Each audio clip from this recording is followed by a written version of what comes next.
The Westies. Professional disposal starter kit. When hiding the evidence just ain't enough anymore. Hell's Kitchen. The streets were dirty. The bars smelled like cigarettes and broken dreams. And somewhere in the back room of a Manhattan basement, a guy named Eddie Cummiskey looked at a corpse and said, "You know what this needs? Better organization." Introducing the Westies Disposal Starter Kit, the official product for emotionally unstable Irish gangsters who think bleach counts as interior decorating. Included in every kit, industrial strength garbage bags, questionably sourced bone saw, union approved butcher apron, 5 gallons of absolutely not suspicious bleach, Sinatra cassette tape for atmosphere, 1 cooler stolen directly off the docks, complimentary bottle of Bushmills for bad decisions, new deluxe edition features, do the Houdini instructional VHS tape, waterproof basement floor tarp, fake alibi generator, 3 reusable fake mustaches for laying low. Jimmy from Hell's Kitchen. Before the Westies starter kit, the FBI kept finding bodies all over the place. Total embarrassment.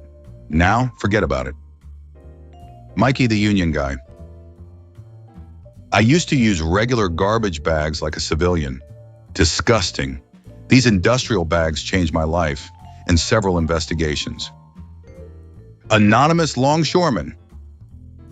5 stars, strong bleach smell, 0 witnesses. The Westies Professional Disposal Starter Kit. Because everybody deserves a proper send-off. Side effects may include federal indictments, wiretaps, missing associates, conversations with the FBI, Jimmy Coonan screaming at you in a basement, becoming the subject of a 9-hour true crime documentary narrated by a guy from Jersey with blood pressure problems. Order now and receive a free bonus item. Mad Dog Sullivan's Silence Customer Service Package. He never argues with complaints permanently. Disclaimer. The Westies Professional Disposal Starter Kit is not responsible for informants, cooperating witnesses, RICO indictments, sewer recovery operations, floating coolers, betrayal by Irish associates, or mysteriously disappearing union pension funds. Product not available in Manhattan, Brooklyn, Queens, or federal custody. Please dispose of responsibly. The Westies. The body disappears, the prison sentence doesn't.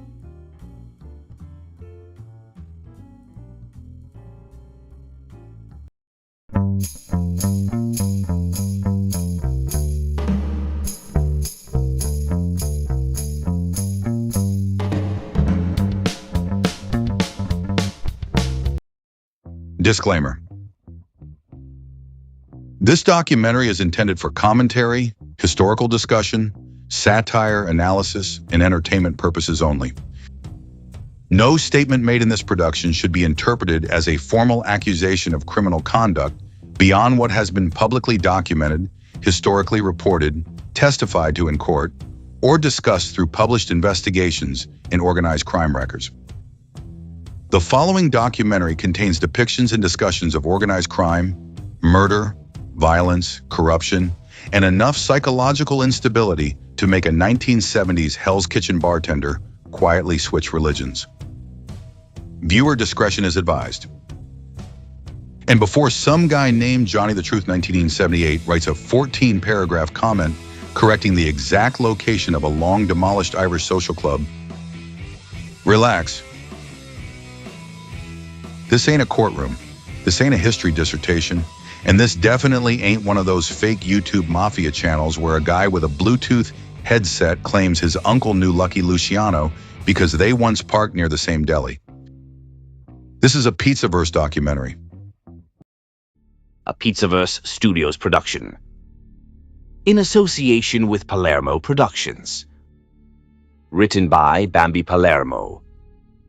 Narrated by Vincent DePrio. Based on FBI records, court testimony, newspaper archives, historical investigations, oral histories, and the kind of neighborhood stories old men tell after midnight when the whiskey starts loosening up ghosts. Edited somewhere off 10th Avenue after midnight. The Bar on 10th Avenue. August 20th, 1976. Late afternoon. Hell's Kitchen, Manhattan. The Sunbrite Bar sat on the corner of 10th Avenue and 50th Street like it had survived 3 wars and several homicide investigations. The windows were dirty, the floors were sticky, the jukebox barely worked, and the regulars inside looked like they'd all either committed crimes or watched crimes happen while pretending to read newspapers. This wasn't the Manhattan tourists know now. No luxury condos, no rooftop yoga, no $12 iced coffee sold by a guy named Skyler with suspenders. This was old Hell's Kitchen. The real one. Freight trucks, union corruption, longshoremen, bookmakers, Irish gangs, and bars where murders could happen in broad daylight while everybody inside suddenly developed temporary blindness. That afternoon, Eddie Cummiskey sat at the bar drinking whiskey with his back turned toward the door, which, for a man with his reputation, was almost unthinkable. Eddie wasn't some random neighborhood drunk. He was one of the most feared men the Irish mob ever produced. Not because he ran a giant criminal empire, not because he wore expensive suits, not because he gave dramatic movie speeches. Eddie Cummiskey was feared because he understood something horrifying. A dead body is evidence. And if you eliminate the body, you eliminate half the case. At some point during the 1970s, organized crime in New York stopped thinking about murder emotionally. It became procedural, mechanical, industrial. And a huge part of that transformation traces back to one Irish gangster from Hell's Kitchen who learned butchery in prison and came home with ideas that would permanently change organized crime. That afternoon, freelance hitman Joseph Sullivan quietly entered the Sunbrite Bar. He walked behind Eddie, raised a pistol, placed it against the back of his head, and fired. One shot. No warning, no speech, no dramatic Hollywood moment. Just death. Eddie Cummiskey collapsed face first onto the same bar he'd been drinking in for years. 42 years old. The man who taught the Westies how to make bodies disappear had himself disappeared in under 3 seconds. And in a strange way, that was the perfect ending for Eddie Cummiskey. Because by the time he died, he was no longer really a man. He had become a method. Hell's Kitchen before the fairy lights. You can't understand Eddie Cummiskey without understanding Hell's Kitchen. And modern Manhattan has done everything possible to erase what Hell's Kitchen used to be. Today, developers market it with words like historic, vibrant, artistic, up and coming. Which is adorable. Because old Hell's Kitchen wasn't up and coming. It was surviving. Barely. The neighborhood stretched across Manhattan's west side, packed between factories, slaughterhouses, freight depots, longshoreman bars, and collapsing tenements that smelled like cigarette smoke, beer, sweat, and radiator heat. This was working-class Irish New York. And unlike the glamorous version Hollywood likes showing you, these neighborhoods weren't filled with charming old wise guys sipping espresso and talking philosophy. Most people were exhausted. Families lived 6, 7, 8 people to an apartment. The docks controlled everything. If cargo moved through Manhattan, somebody in Hell's Kitchen touched it. And where there's shipping, there's theft. Where there's unions, there's corruption. And where there's poverty mixed with pride and organized crime, violence becomes part of the architecture. The Irish crews of Hell's Kitchen operated differently than the Italian mafia families. Less formal, less structured, more personal. The Italians built systems. The Irish built pressure cookers. Everything was emotional. Everything was territorial. Everything was fueled by resentment, loyalty, alcohol, and neighborhood identity. A guy insults your brother, that becomes a knife fight. A guy disrespects your father, now somebody disappears. That was Hell's Kitchen. And that's the environment Eddie Cummiskey grew up in. The boy who learned violence early. Eddie Cummiskey was born in 1934 into a massive Irish family struggling through the Great Depression. 8 children, tiny apartment, no privacy, no money. The kind of upbringing where survival itself becomes a personality trait. He played hockey at Hell's Kitchen Park, boxed at the local boys' club.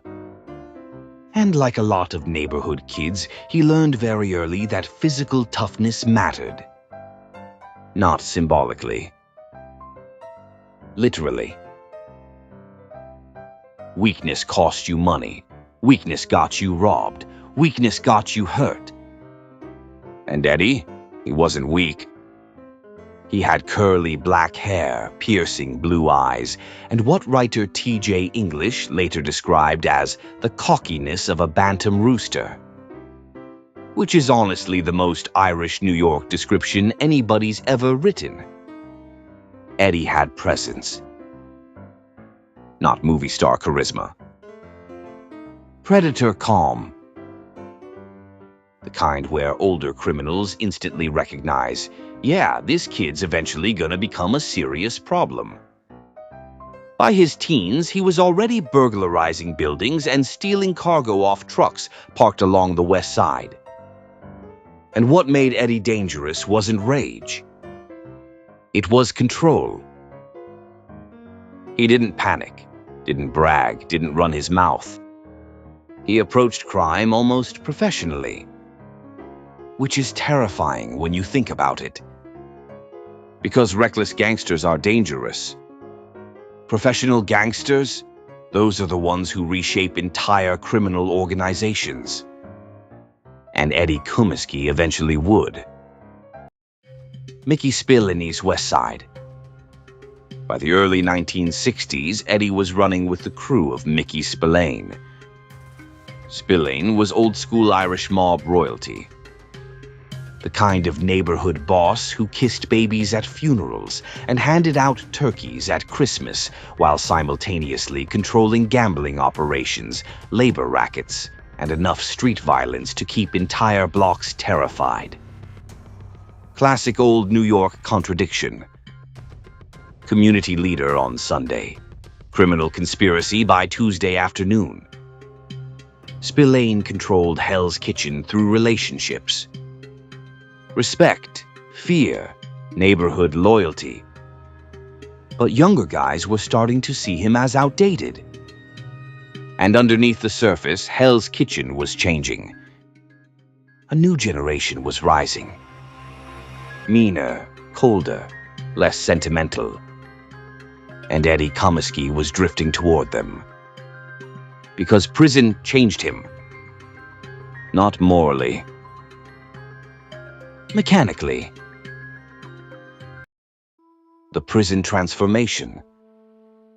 Most gangsters come out of prison bitter. Eddie came out educated. That's the horrifying part. After a violent dispute left another man dead, Eddie fled to Brazil, hid out near Rio, landed on the FBI's radar, eventually returned, and wound up incarcerated. And somewhere between Attica and Sing Sing, he learned butchery. Not casually. Professionally. He earned credentials through the Amalgamated Meat Cutters Union. He learned anatomy, knife work, bone separation, joint structure. He learned how carcasses came apart efficiently. And somewhere inside prison walls, Eddie Cummiskey stopped viewing bodies emotionally. That psychological shift changed everything. Most killers panic after murder. Eddie approached it like cleanup work. That's the difference between violence and systemized violence. And when he returned home to Hell's Kitchen, he brought that mindset with him. That's when he met the student, Jimmy Coonan. The kid watching Eddie closely was named James Coonan. Jimmy Coonan hated the old guard. He hated Mickey Spillane, hated being looked down on, hated being treated like the younger generation. Coonan wanted control of Hell's Kitchen. Not respect, control. And when he looked at Eddie Cummiskey, he saw something revolutionary. A man who understood how to solve organized crime's biggest problem: bodies. Because every gangster eventually learns the same lesson. A corpse talks. Fingerprints, dental records, bullet wounds, witnesses. The body becomes the center of the case. So Eddie asked a horrifyingly simple question. What happens if there's no body? Not hidden. Gone. That became the Houdini. And once Coonan learned it, the Westies became one of the most feared crews in America. Hell, they taught Roy DeMeo and the Gemini crew the art of body disposal. Doing the Houdini. The method itself was brutally practical. Controlled environment. Quick execution. Plastic sheeting. Industrial knives. Bone saws. Buckets for blood, bleach for cleanup, coolers for transport. The body was separated systematically using butcher techniques Eddie learned in prison. Then remains were scattered across multiple disposal sites, rivers, industrial waters, sewer systems, garbage routes. No complete remains, no identification, no easy prosecution. Imagine being an FBI homicide investigator in 1970s New York, trying to build cases against guys who basically turned murder into a disappearing act. That's why the Westies became so feared.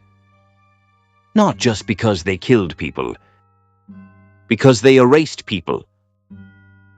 And psychologically, that terrified everybody. Because at least with a body, there's closure. The Houdini took even that away. The horror of Patty Dugan. Then came the Patty Dugan murder. And this is where the story crosses from organized crime into nightmare territory. Dugan had become a liability. Too loud, too drunk, too reckless. Coonan and Eddie lured him into a basement under the pretense of planning a hit. Instead, they killed him. Then Eddie broke the body down while Jimmy watched and learned. Like some horrific apprenticeship program from hell. And then came the story that would become Westies folklore. According to multiple later accounts, Dugan's severed head was allegedly brought into the Sunbrite Bar, placed on a stool, given a cigarette, and toasted with whiskey. Now, if you're sitting there thinking, there's absolutely no way human beings actually behaved like that, welcome to 1970s Hell's Kitchen, where trauma, alcoholism, neighborhood mythology, and psychopathy all blended together into one giant Irish crime hallucination. And the terrifying thing?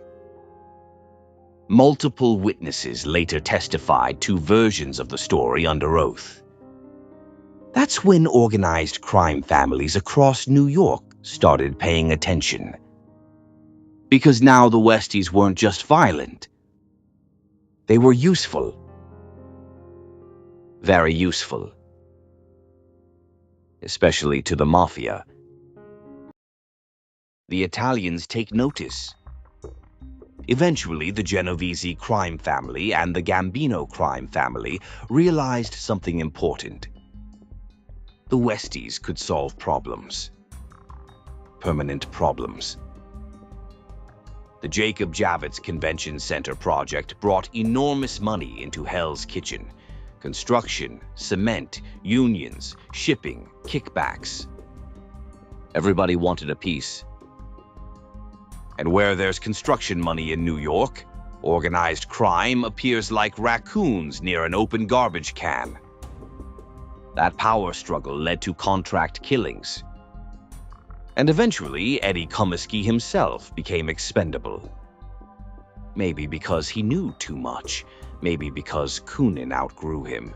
Maybe because the politics got too tangled. Nobody knows for sure. But on August 20th, 1976, the teacher got erased.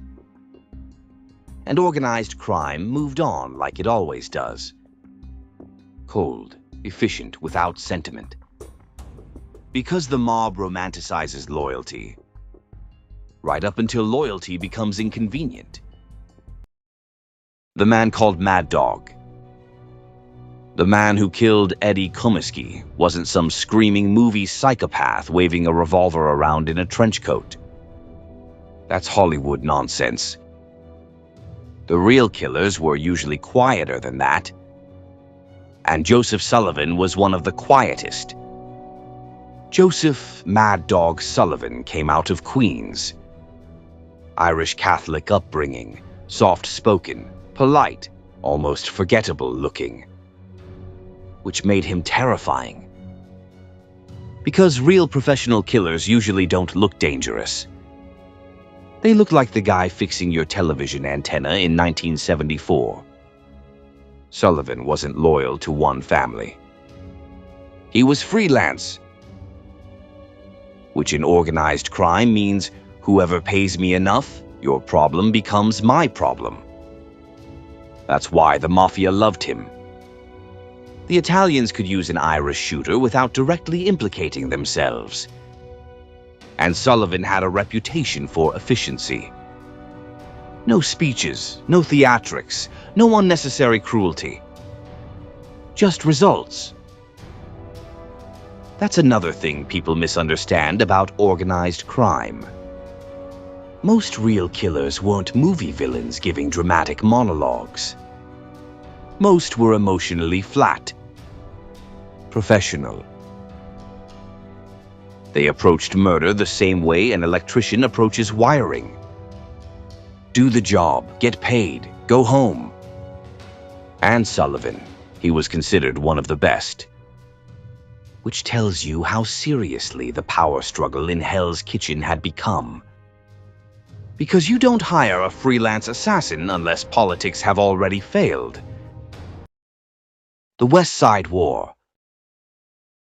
By the mid-1970s, Hell's Kitchen was becoming unstable. The old order was collapsing. Mickey Spillane represented the older Irish street tradition, neighborhood relationships, old-school loyalty, community image. Jimmy Coonan represented something newer. More ruthless, more corporate, more psychologically detached. The old Irish crews still saw themselves as neighborhood figures. Coonan's generation saw organized crime as business, and business meant removing obstacles, even if those obstacles used to be friends. That's why the violence escalated so quickly. People weren't just getting beaten anymore. They were disappearing. And once disappearances start becoming normal inside criminal organizations, paranoia spreads everywhere. Guys stop trusting each other, start carrying weapons constantly, start assuming every meeting could be a setup. Hell's Kitchen turned psychologically poisonous. And underneath all of it sat the Sunbrite Bar, like the center of some drunken Irish criminal universe. Deals, arguments, hits, rumors, fear. Every table in that place probably heard enough felony conspiracies to fill 10 federal indictments. And sitting quietly inside that world was Eddie Cummiskey, the butcher, the teacher, the man who accidentally changed organized crime forever. The shooting at Sunbrite, August 20th, 1976. Late afternoon. The Sunbrite Bar was operating like it always did. Cheap whiskey, Sinatra records, neighborhood guys pretending they weren't watching each other. Eddie sat at the bar with his back toward the entrance. And honestly, that detail says everything. Because a man with Eddie's history normally would have sat facing the door automatically. That's survival instinct. Which means one of three things happened. Either he was exhausted or drunk, or he genuinely believed nobody in Hell's Kitchen would touch him. That third possibility is the saddest. Because organized crime eventually destroys everybody's illusions. Joseph Sullivan entered quietly. No panic, no drama. He walked behind Eddie, raised the pistol, and fired directly into the back of his head. One shot. Done. And then something very old New York happened. Nobody saw anything. The bartender saw nothing, the patrons saw nothing. Which is incredible considering the guy got executed in the middle of a bar. But that's how those neighborhoods worked.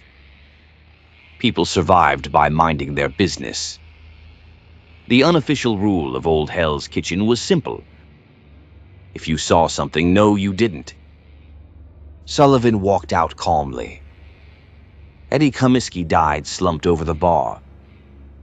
And just like that, the most important teacher in Westies history was gone. The funeral. 3 days later, Eddie's wake was held at Buckley Funeral Home on West 43rd Street. Old Irish funeral home. Dark suits. Cigarette smoke. Neighborhood whispers. And underneath all the ritual and tradition sat a very uncomfortable truth. Nobody in that room fully trusted anybody else. That's the psychological reality of organized crime funerals people rarely talk about. Everybody's grieving while simultaneously wondering who's next. Who approved the hit? Who knew beforehand? Who's secretly switching sides? And somewhere inside that funeral crowd was Jimmy Coonan, the protege, the student, the future king of Hell's Kitchen. Some accounts say he mourned Eddie deeply.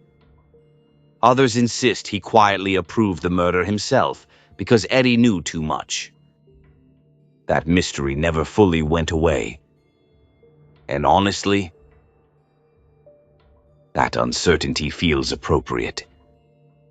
Because the Westies lived in a world where loyalty and betrayal looked almost identical. That's one of the darkest truths about organized crime. The same people hugging your family at your funeral might have arranged the shooting. The rise of the Westies. After Eddie's death, events moved fast. In May 1977, Mickey Spillane was assassinated outside his apartment in Queens by Roy DeMeo. The old guard was officially finished. Now Jimmy Coonan controlled Hell's Kitchen. And what followed became legendary. Or infamous. Depending on how honest you're willing to be about organized crime. From the late 1970s into the 1980s, the Westies became one of the most violent criminal organizations in America. Not the richest. Not the biggest. But maybe the most psychologically terrifying. Because unlike the Italian mafia families, the Westies didn't care much about appearances. The Italians often tried maintaining an image. Businessmen, community figures, old world tradition. The Westies?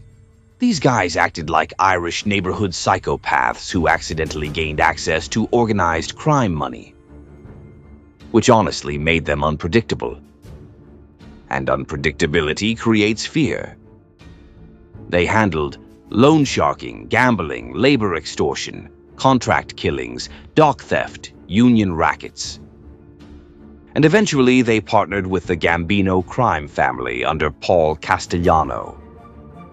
That relationship benefited both sides. The Gambinos got brutal street enforcers willing to do ugly work.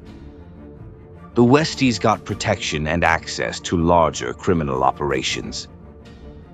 And somewhere inside those arrangements, Eddie Cummiskey's disposal methods spread further and further.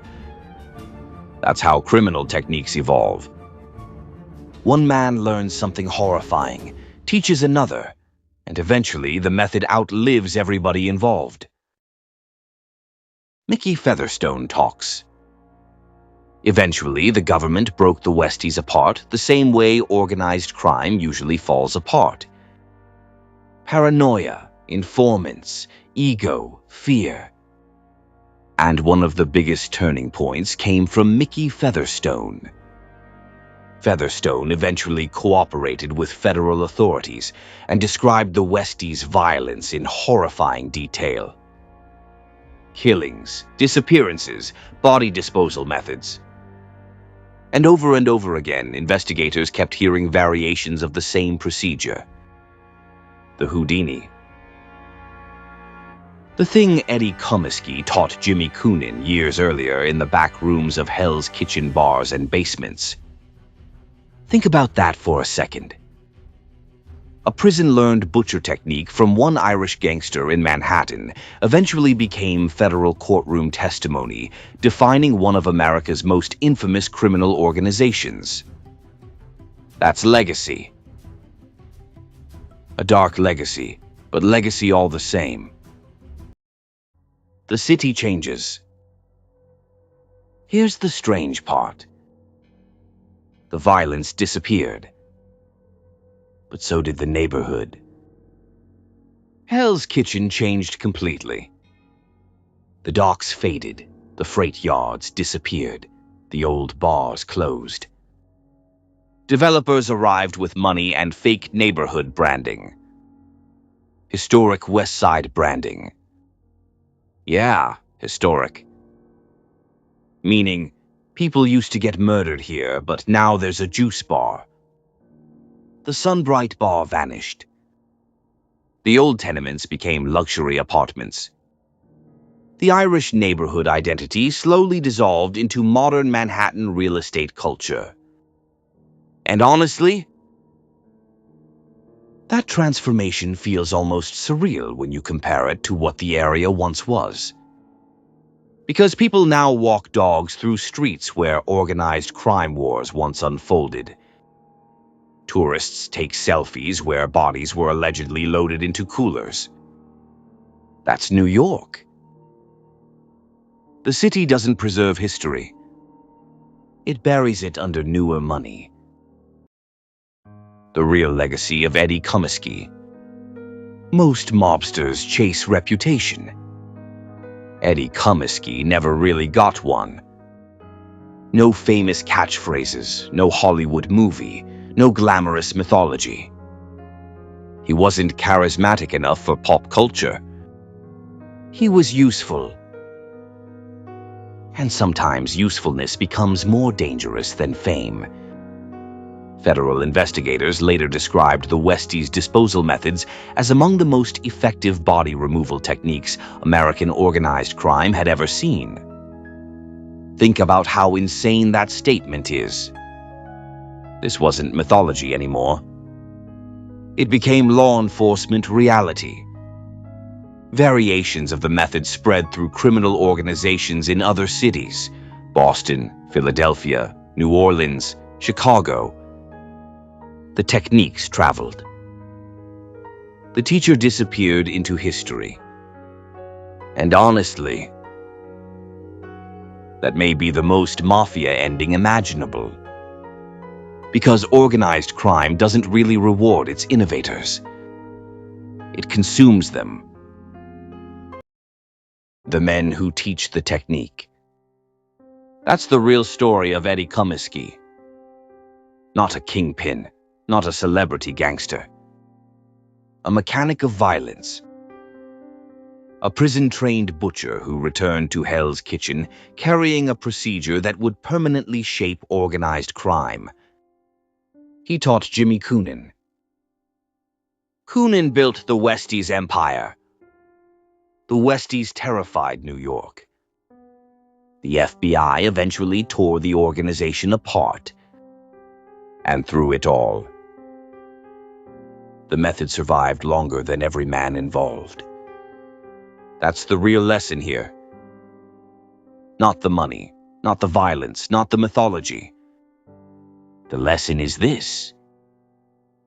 In organized crime, the men who teach the technique are eventually erased by it. Eddie Cummiskey taught people how to disappear bodies.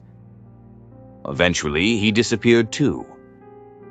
And now all that remains are FBI transcripts, neighborhood legends, old newspaper clippings, and whispers from a version of Manhattan that no longer exists. The bars are gone. The docks are gone.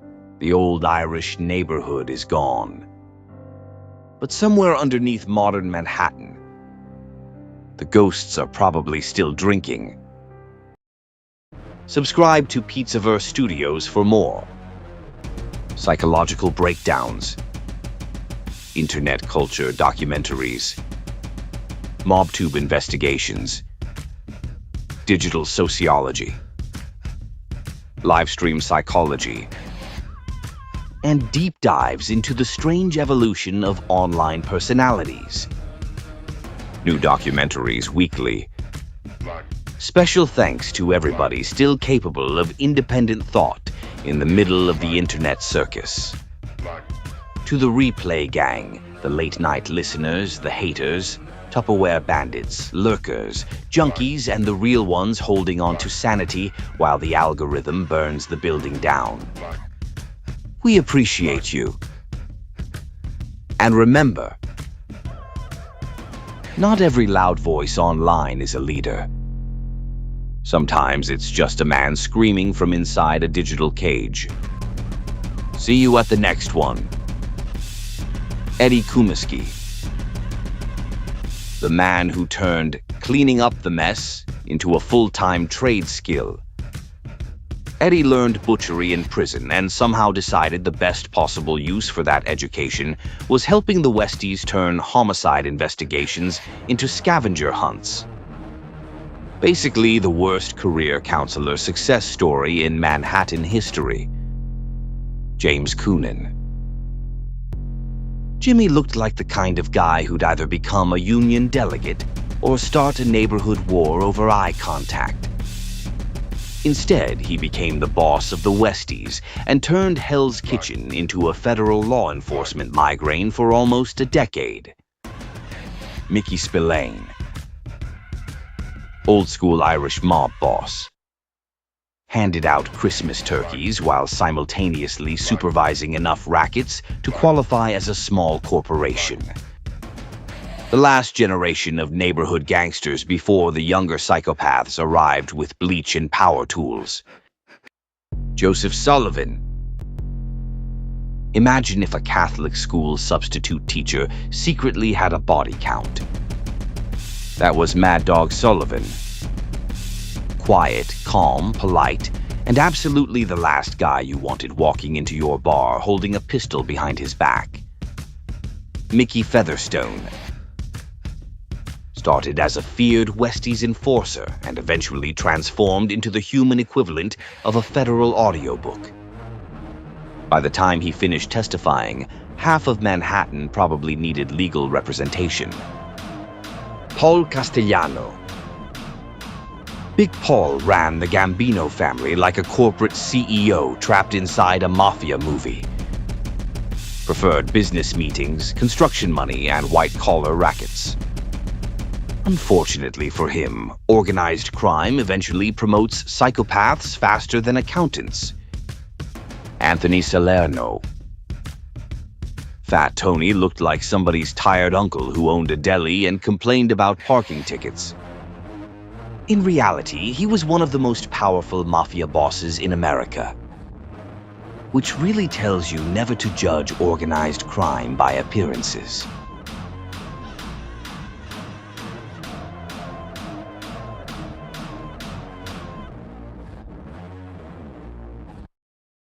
And I go into that ground. I won't go quietly. I'm bringing my crown. When I go into that ground, oh, they gotta bury me face down. From the rubble, what do I see? There's a whole damn army thinking that they're gonna harm me, saying that I'll never get free. Oh, I got troubles, they won't let me be. But I won't get tired, set the town on fire till my troubles got trouble with me. Thinking that they've won, it's only just begun. When I go into that ground, I won't go quietly. I'm bringing my crown. And when I go into that ground, oh, they gotta bury me face down.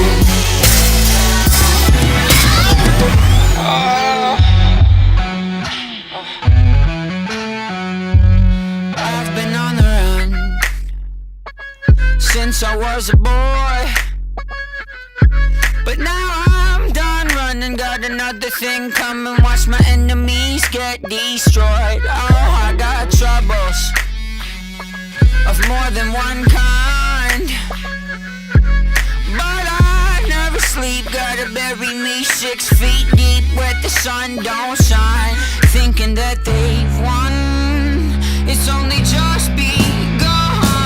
When I go into that ground, I won't go quietly.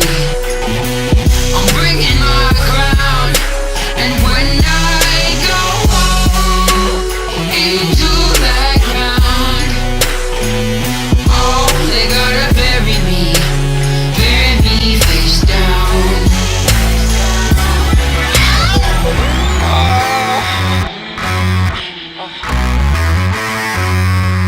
I've been counted out, left for dead, wanted with a bounty on my head. But somehow, someway, I'ma keep moving along. Been counted out, left for dead, wanted with a bounty on my head. But somehow, someway, I'ma keep moving along. Thinking that they've won, it's only just begun.